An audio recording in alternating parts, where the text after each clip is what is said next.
Town Council of Washington, Virginia.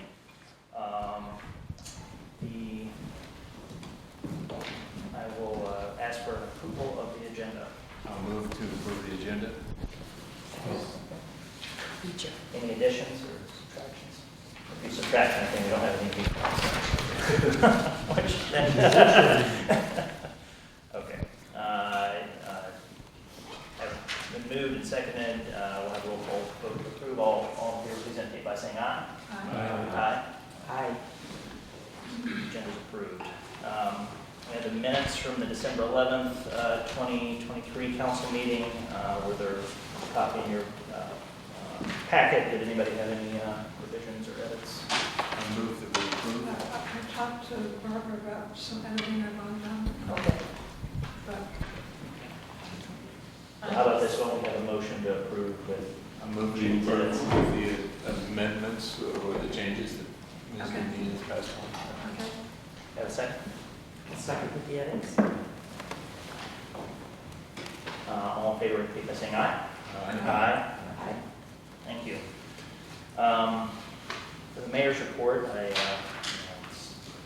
unfortunately once again have to comment on the loss of one of our residents. For those of you who did not know, Betty Bunton passed away at the age of 107. Betty is the definition of a long-term resident of Washington. Served our community as a school teacher and educator. Her husband was the sheriff for a very long time. And she also provided service to the community by writing a history of Brookfield Parish to the Episcopal Church in our area. So our thoughts are with her daughter tonight and other members of the family that lost to the community, to be sure. So, Would it be appropriate for the town to send a card to Nancy? yes, ma'am, and just about to get to that. We're going to send Oh, okay, flowers. so- Even better than that, we're going to send flowers tomorrow, if that is okay with everybody. So.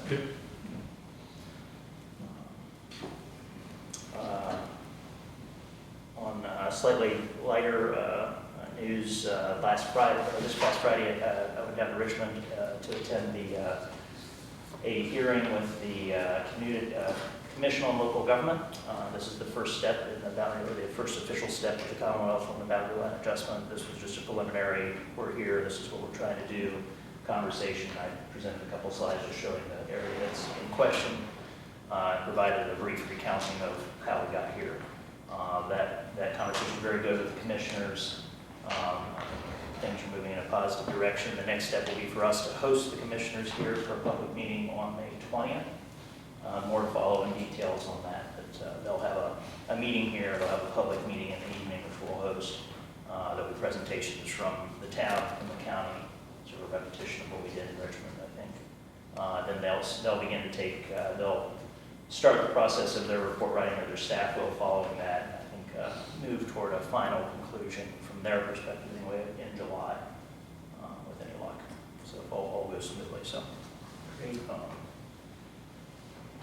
I think that was the big thing from the mayor's report. I think we're still on track to have a event here at Town Hall on President's Day weekend on that Saturday in the afternoon.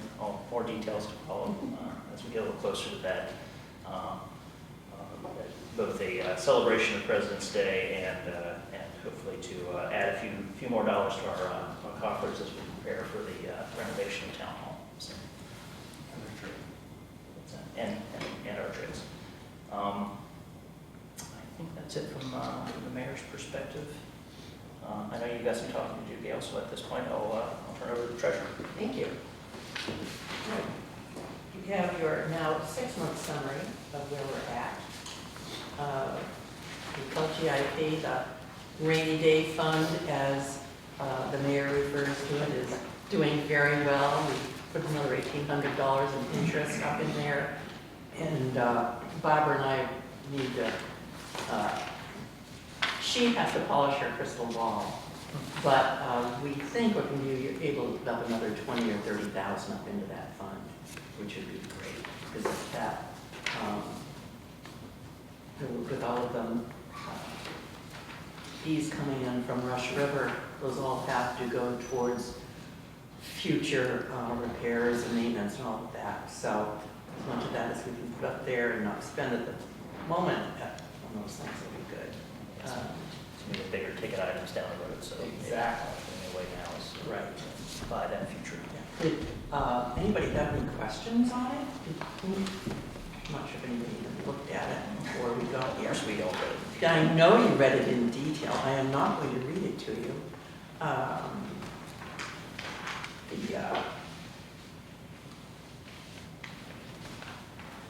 Not much to talk about on the bonds and the loans. It is what it is.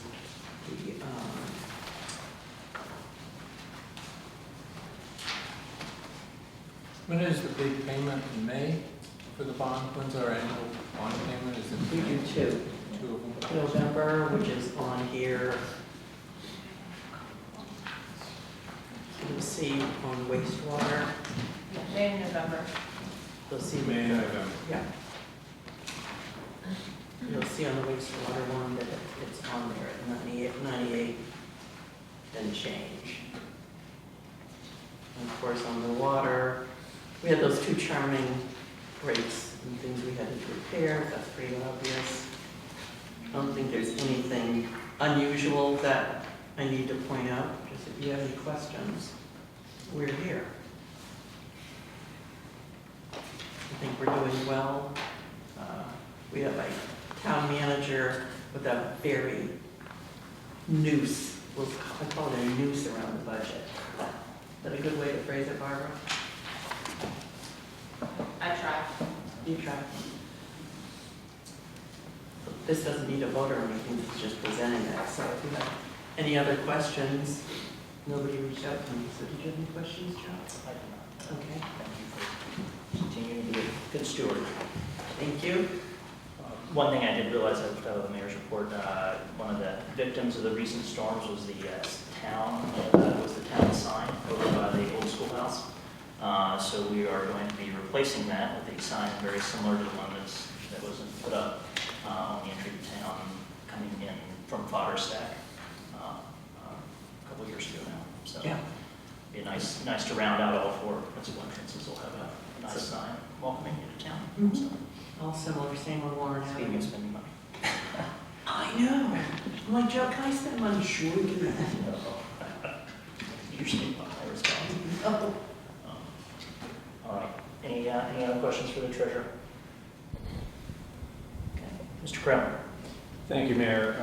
Two items to report on to you tonight. One is with regard to the Leggett Lane Road Maintenance Agreement. The other is with regard to the B&B definition in the town zoning ordinance. With regard to the Leggett Lane Road Maintenance Agreement, I did get an email last week from Mike Brown who indicated that his position was that Leggett Lane ought to be brought into the secondary road system, and that I'm quoting here, "I cannot recommend my client to commit to any portion of the expense of maintaining what will essentially be a public street, given the potential expense of such maintenance falling into the future," end quote. So that would seem to be a bit of an obstacle to reaching any kind of agreement on that subject. The property, and correct me if I'm wrong, I don't think qualifies to come into the secondary road system, would have to be brought up to standards before VDOT would touch it. That's correct. So nobody has the money to do that, and it is still a private road, so the town has control over who uses it and for what. I haven't had a chance to discuss that with the representatives of Rush River, so I don't know what their position is, whether they would want to go forward with a two-party road maintenance agreement just between the town and Rush River, or whether they want to abandon the prospect entirely, which would leave us with an unanswered question of who's going to maintain that road that would be primarily used by Rush River and its participants. Sir? Can I ask a question? If there's only two parties that signed the road maintenance agreement, does that mean the access is just limited to those two parties? Well, it's going to be difficult to deny access to the post office, but that would be one possibility. And certainly those two parties would have access, the town and Rush River. And presumably in the future, if an entrance was to other properties was put in going off of Leggett Lane, there could be a further discussion about the use of Well, it would have to cross town property, so it wouldn't be permitted. That's my point. Yes. Um, Okay. I'm fairly confident that Rush River will continue to have this conversation with us and will not leave us Certainly hope so. hanging. Yeah, no, Rush River had a representative at the Commission on Local Government meeting on Friday, and so they are very much committed to this project and this process. The other matter I wanted to bring to your attention is with regard to the bed and breakfast definition in town code, which is out of alignment with what the state law provides. State code provides for up to 18 guests, whereas your definition limits it to a maximum of 5 rooms to let. So those, if you want to address that inconsistency and reduce the inconsistency or eliminate the inconsistency, the next step would be to refer a zoning text amendment to the Planning Commission for its consideration and recommendation to the council. So I've drafted such a resolution. If you are interested in it, we could put it on a future agenda. It's on the agenda tonight. It's on the agenda tonight. Excellent. I wasn't sure if it was or not. I didn't see it. But basically, this just has the key language in there about serving the public purposes of public necessity, convenience, general welfare, and good zoning practice, and then ask the zoning administrator to work with the planning commission and town attorney to come up with some exact language. I'm confused about what the discrepancy is. I mean, if the state says up to, and ours is lower, we're not in violation. No, you're not in violation. Okay. It's just that under the state code, you can have up to 18 guests in say 6 or 7 or 8 rooms, but your zoning ordinance limits people to 5 rooms to let. So that's the inconsistency. It's a different measurement of how it would be maximum. So it's inconsistent, not violating. No, there's no violation. Okay. Mr. Krim, what is the, If I may, on this particular item, this is the one we're going to talk about on the agenda, so let's just get to the rest of the matter. I'm not sure that's what your comment. No, Just it make a wasn't. general comment. I would just want to know you were talking about the definition. Does the state have a different definition, and do we have a different definition for, I don't know what you would call them, Airbnb type arrangements? I would turn to Mr. Garson to see if he has an answer to that off the top of his head, because I don't know. I'd have to research that. I can go ahead and investigate. It does follow the guidelines of the state code. The towns has more restrictions, such as an owner living on the property, things of that sort, but it references the current state code.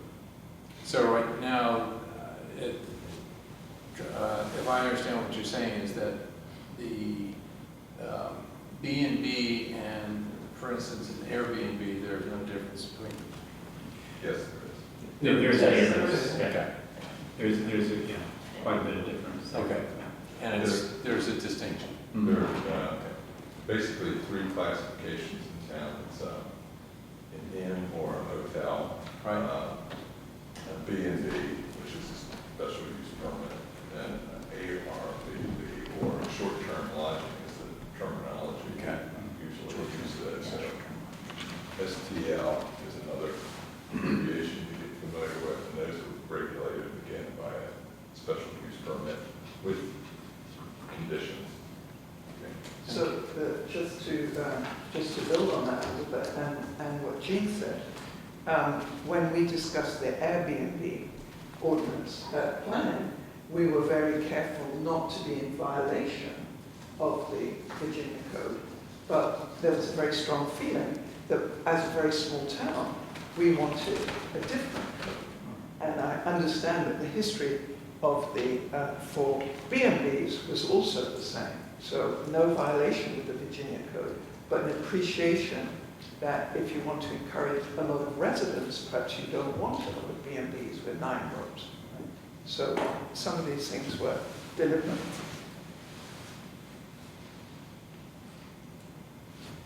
Stand ready to answer any questions, Mr. Mayor. Thank you. Steve? My report to the council is in your package. I did forget to add an additional permit or C of A was issued on Gay Street for, I think, 567 for John Chip for their retaining wall and clamps. You can see off Main Street. Other than that, I think a lot of the items will pick up again now that the holidays are over. I've had some discussions with the county building official specifically for the packing shed at the post office, but we haven't come to a final conclusion on that. There's discussion yet. That you're on track to report back at the 30-day mark. I think we're good like that. Okay. Thank you. Any other questions from Mr. Harrison? Okay. Madam Chair. We didn't actually meet in December, but we are raring to go, meeting at the end of this month. And we have a number of issues, some of them outlined by Steve in his report that we'll be discussing on the 22nd. All right. And we don't have a vote from the ARB, and there being no old business on the agenda, we'll turn to the new business, which we've partially already discussed. But capacity limits on the number of rooms in B&B in town. As I think has been partially enumerated already, the town's ordinance limits that it's very specifically to 5 rooms and then a sub-process to go up to that 5-room limit. The question has been raised by inn owners in town about the potential for that to be brought in line with the Commonwealth's definition of a B&B, which is up to 18 guests versus the room limitation that we currently have.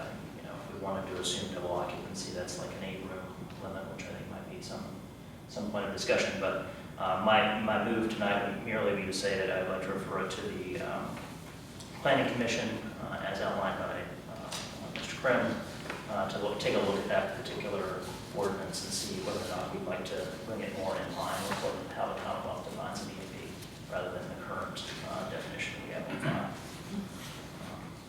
And I would like to, and I open that topic for discussion. I think that's a good idea.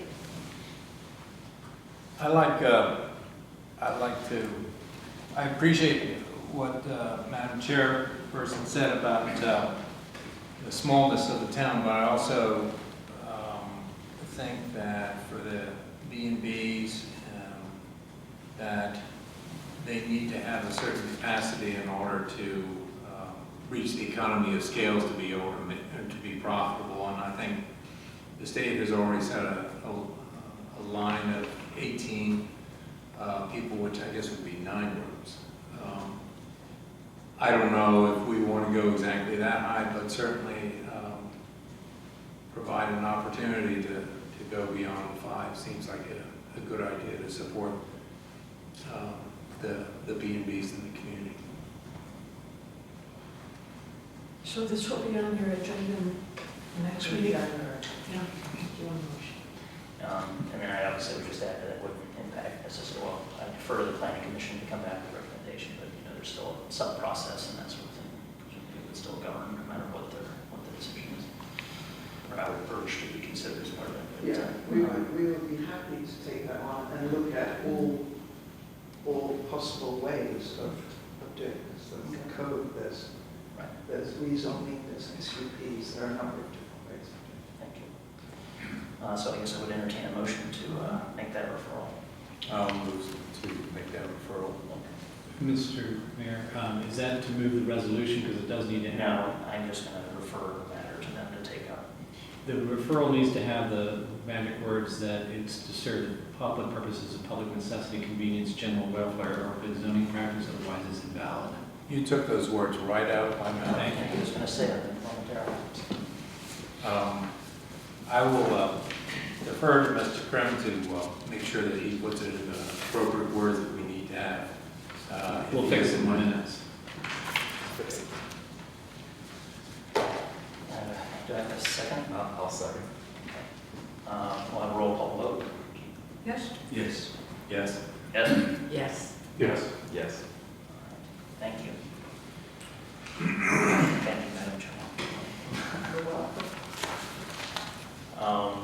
And with that, I think we'll open up to the public forum. Any comments from the public?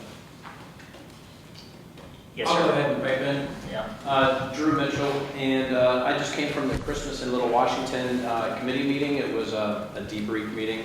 This past year, or this past event was... Drew, I'm Yes. sorry, do you mind going to the microphone? Oh, not at all. Because if they are recording it, Oh, it'll okay. be easier to hear from you. And it's really short. But anyway, my name is Drew Mitchell, and I'm 22 Avon Lane and a member of the ARB and also a member of the Christmas in Little Washington committee. And just came from their debriefing meeting. And it was very enthusiastic. This was one of the best Christmas parades or holiday parades that we've had, certainly since before COVID. Not to give you a full report, but one item that came up was, other than Joe and I, the town was very woefully unrepresented in the planning and the activities of the Christmas in Little Washington event. So I would love to work over the next 12 months to try to rustle up a little bit more support among our town residents. It's really great. It's a great draw, brings in people, enthusiasm, and it reminds people why Little Washington is the center of the county seat and the center of our county. So anyway, just wanted to put that plug out there. But it was a great event. So Thank you. that's it. Once again, hosting on the grounds of All for Santa. All good. My pleasure. I just want to add that I did volunteer and was helping in overseeing preparation of the parade, and also was involved in setting up on the day. So there was at least another person from the day. Oh, no, thank you. I was referring to the committee itself. Yeah. Plus, I would be happy to volunteer again for next year to oversee the day of parade setup. Awesome. No, we can use anybody and everybody. Thank you, Frank. And I'd be willing to volunteer too to hang out. So I think more town council people being involved is a good idea. Absolutely. I agree. We're also approaching the county as well, so yeah. It takes a village, or in this case, 5 villages. So, yeah. I guess 4 villages in one town. the only other thing I would notice, I thought the parade was wonderful. The only question I had is that it is, and most of their information, it said the parade in Little Washington, or Christmas parade in Little Washington. But the main sign out on 211 said the Rappahannock Christmas parade and Artisans Market. And I wonder if there's a mixed message there. Yeah, we're going to consolidate that next year. There was a lot of discussion on that as well, about because it's an event for all of Rappahannock that takes place in Little Washington, so it can get a little bit confusing. So the name has historically been Christmas in Little Washington, and there are a lot of comments about that, just the terminology. So yeah, it's an ongoing thing. But we had like I said, a robust meeting with all sorts of takeaways of improvements, what worked, what didn't work, suggestions on what to do next year and how to just continue its upward trajectory and being a successful event that attracts people to our town. But I do have this. This was actually, I was going to give this to you, Joe, but I can distribute this to everybody else later. But that's just the notes, take away from our thing. So Thank you, Drew. Yeah. Thank you again. Let me second the mayor and thank you for opening up Avon Hall. My pleasure. Thank you. Any other comments from the Paul? All right, then I will close public comment. Is there any other business? No. She had her hand Oh. up. All right. Yes. Uh,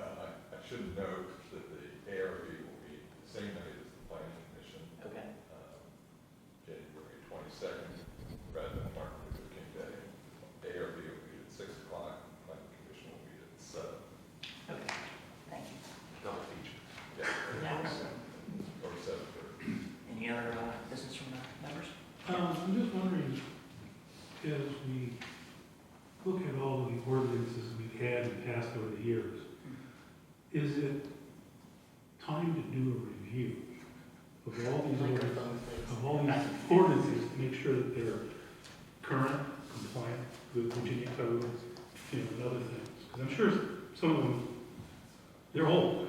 Yeah, it's down there, way down there, or it's been down there on my list, because we actually have, you know, ones that are very old that we've lost track of. But, Right, you know, and that's all I was thinking, is that maybe Yeah. that's one of the things this year, we can start the process of going through those. I think Mr. Garrison was looking at zoning, because those are probably pretty old and need to be tweaked a little bit. Right. So I think, you know, that'd be nice to, in 2024, kind of get caught up with all that. That's a great idea. Long been on my list, so. It's on the agenda for the next planning commission meeting to discuss the variety of codes that are stuck together in the zoning ordinance. On the zoning side, yeah. So it'll be I'm thinking about the rest of them that have been on the books since the 40s, about Yeah. And I mean, a lot of the. houses built, reviewed, et cetera. A Probably. lot of the tolerances need to be updated, because I remember when I was in a planning commission Yeah, decades ago, I mean, there are things about poultry farms and, Right, you know, yeah. keeping of bees, you know, we need to kind of. Because I'm keeping my own, Ms. Smith. I know. Swift. All I need to do is show up with a fourth dog, and That's he's gonna right. call the sheriff. We're not revising Just that. shoot. No, thanks for bringing that up. I think that's definitely something to take on. If we're light in February, we'll move officially to do that. Good. Get copies of I think I may have the only extant copy that I dug up of the ordinances from, I think, 47, which I know have not been otherwise revised, so. Yeah, I mean, considering over the past 3, 4, 5 years, you know, we've done a lot to sort of, Yeah. I don't say clean up, Right, but just address. Just update. And I think, you know, this would be great. Yeah. There's 2 areas that I think really need to be addressed. And then I think we're in good shape as a small community, so. Thank you. Any other? Yes, Mr. Mayor, I'd like to make a motion to adjourn this meeting. I'll second. I appreciate that thinking. All in favor, please indicate by saying aye. Aye. You're adjourned.